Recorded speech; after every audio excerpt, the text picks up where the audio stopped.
This is iFIBER 1 News. Here are today's top stories. Mitsubishi Aircraft is seeking dismissal of a lawsuit over the alleged use of trade secrets, claiming airplane manufacturer Bombardier is trying to disrupt development of the MRJ. When the North Central Educational Service District wanted to send a message about teen depression and suicide. Area businesses will be on display at the Moses Lake Chamber of Commerce Business Expo set for Tuesday. The Afraid the Tigers' No Fellow Huskies have already squared off against each other this season. From the iFIBER 1 newsroom, this is iFIBER 1 News. And it starts now.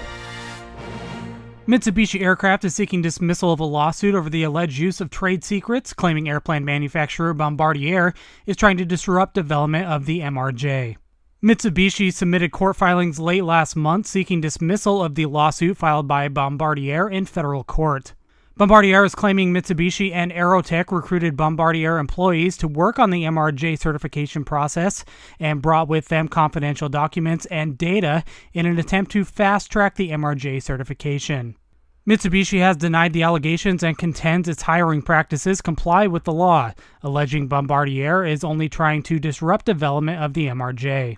Mitsubishi also claims any Bombardier documents are not useful in the MRJ program based on differences between the aircraft designs. Mitsubishi says Bombardier rejected an offer for Mitsubishi to agree not to use the alleged trade secret documents, which Mitsubishi claims they never acquired, disclosed, or used.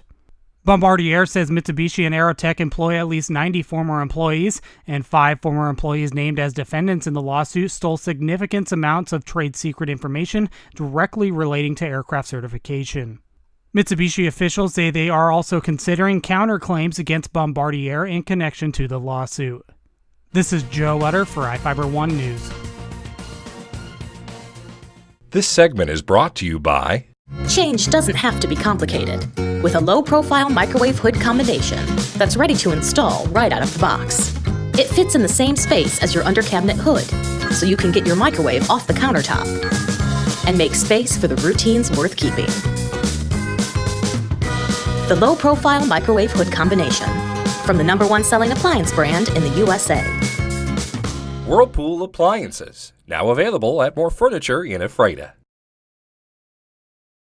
When the North Central Educational Service District wanted to send a message about teen depression and suicide, it turned to its own students to help craft it. I'm Kevin Linus, and I'm 18. My name's Seth Gamble. I'm 17. Kevin Linus and Seth Gamble took their camera to a career day at Wenatchee Valley College and asked fellow students, what are the warning signs that might indicate a young person needs help? The answers became part of the ESD's See Something, Say Something campaign, and the students' videos will help the district get that message across. One of the warning signs of student depression are kids kind of sitting off to the side and keeping to themselves, putting their heads down on the desk. Are not showing up to school, little interest in participation. It's like behavior change, but normally you can't really tell when someone is depressed. They came in with an idea of, we want to have something that's called See Something, Say Something. But then they didn't know really what they wanted to do with it.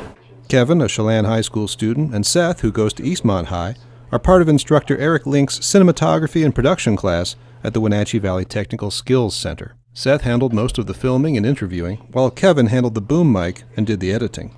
And along the way, they earned some class credit and learned a few things. For me, it was interesting to see kids talk about that, because you don't usually see that on your normal day-to-day life at high school. I think the one-on-one conversations were really interesting because they were allowed to go into a lot more depth. If you see something, say something. If you see something, say something. If you see something, say something. Jefferson Robbins, iFIBER 1 News. This segment is brought to you by Your taste buds bored? Well, then bring them to Jay's Teriyaki. Not only does Jay's have a variety of teriyaki dishes, they also offer mouth-watering salads and sides. Call Jay's 509-764-5155. Jay's Teriyaki, located at 123 East Broadway in Moses Lake, because it's all in the sauce. Area businesses will be on display at the Moses Lake Chamber of Commerce Business Expo set for Tuesday. The annual expo is from 4 p.m. to 7 p.m. inside the commercial building at the Grant County Fairgrounds. The event is free to attend and is open to the public. The expo has a Mardi Gras theme this year with a scavenger hunt and giveaways from participating businesses and sponsors. Debbie Duran Martinez, president and CEO of the Chamber, said the event is a great opportunity to become familiar with the products and services offered in the community. The expo also gives people a chance to network with Central Washington businesses and industry representatives. For more information on the expo, visit the Chamber online at moseslake.com. This is Joe Utter for iFIBER 1 News. The Afraid the Tigers, no fellow Huskies, have already squared off against each other this season. So when the Huskies traveled to Ephrata Thursday night, it wasn't for the Tigers, but to take on Grandview and Prosser in back-to-back duels. The Tigers and the Huskies both took on the Prosser Mustangs and Grandview Greyhounds in Ephrata's gym. The Tigers got started with the Greyhounds and ended with the Mustangs, while the Huskies started with the Mustangs and finished with the Greyhounds. Grandview couldn't provide a full roster, so both the Tigers and Huskies swept them aside with relative ease, Ephrata winning 60-21 and Othello winning 59-12. The Mustangs proved to be a much bigger challenge for both teams, but both managed to walk away with wins. The Huskies beat them 45-29, while Ephrata slipped away with a hard-fought win, 39-33. Othello advances to 5-1 in the conference, while Ephrata advances to 4-2.